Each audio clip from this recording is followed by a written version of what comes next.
Hey, it's me, Krista, again, back here with part 2 of my video about our first Dungeons & Dragons quest with me as the Dungeon Master. So I wanted to finish up talking about our NPCs and a little bit about our game and our world. So let me go ahead and switch us back over here. And again, the reason I have to break these videos up is just because they will not upload if they are too long. So here is the map I drew up of the world in which we're adventuring right now.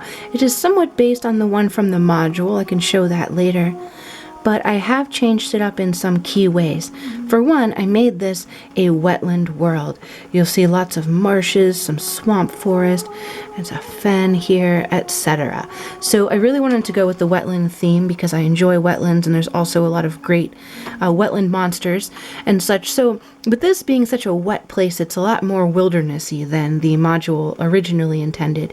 And as such, basically it's pretty remote, and a lot of these paths that are shown here in red, they actually run through bogs and things where there's not such stable footing, and where there tend to be a lot of monsters and things. So I think it's been a pretty exciting terrain and different from my experience.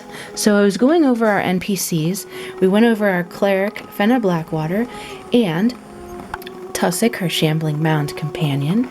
We got into talking about Red Willa, the center of our campaign, the witch here that makes the brew that we are giving to the lizard folk. And this is her apprentice Gretel, which I talked about her a little bit. She is a blind seer. She's a young woman, and she does mostly divination magic. She's quite skillful in that regard. She was adopted by Red Willa, and so essentially she's her daughter. This is her husband, Red Willa's husband, that is, and his name is Hydolphus. Their last name is Grum, so that's Red Willa and Hydolphus Grum. He's a druid. He is not home very often. He likes to be out wandering in the hedge and doing his magic and communing with nature and such. But he comes home from time to time, so we have met him once. We've also met their son, Grindin Grum, and Grindin is a paladin of Myliki. So again, that's another Forgotten Realms deity, because I'm most familiar with that pantheon, and I happen to particularly like it. So this guy here, Grindin, is just entering into our adventure. He will be a key player in our next quest, but right now he has set out to Ship's Haven to secure a ship for our adventurers, because our next adventure will be a sea adventure. Now, the next NPCs here are, they're essentially ones I made up completely. This is Lorma Blacktooth. And her name is Blacktooth not because she has black teeth, but that was her mom's name, and her mom was the key villain in this world. I should have brought her figure out as well, but her name was Hezra Blacktooth, and she was Red Willa's arch rival from childhood. Now, Hezra Blacktooth has a number of half-orc children, all of whom were male in the module, but I made Lorma a female because I just loved this figure of a female half-orc. I think she just has such presence.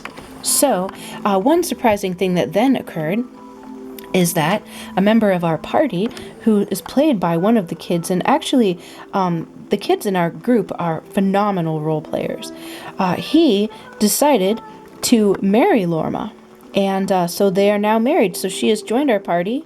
She's now the daughter-in-law of one of our other players, and the wife of another. So she has really meshed herself right into our party, and she's really very eager to prove herself to her new mother-in-law, and very much devoted to her husband. And they have adopted an orphaned troll baby that was orphaned when their mother attacked and was killed by our party. So they now have a family, and it's really, really interesting how this has kind of unfolded. I'm absolutely loving it. This is Morchella Woodier, and Morchella, as you can see, is a gnome, and she is a bard, and her specialty is making music for plant creatures. She and her father were living in the Mushroom Marsh away from other folk because he's a physician and he was trying to get spores from the myconids for his medicines. And her goal in life is to join the College of Arcanobiological Studies. So she has been working with the Myconids, trying to find out much about them in order to perhaps get admission to this prestigious college. So she has joined the party to deliver the stew made with those very myconid spores to the lizard folk, and she is so excited to be on an adventure for the first time because she was very much bored just sitting alone in the marsh all day with her dad. This is another NPC that I just kind of added in along the way. This is Seshan Sunbelly. And Seshan Sunbelly, as you can see, is a lizard folk. He happens to be wearing a helmet made from a dinosaur skull, but there you can see his face underneath. He's young, and I have him as he would have been the shaman's apprentice in the tribe, but things did not go so well for him there, and he left. He fled, ran away from his people, and was rescued by our party. So Seshan, who happens to be the son of the chief of the lizard folk, now wants to apprentice himself to another one of our kids that plays, and he wants to become a wizard.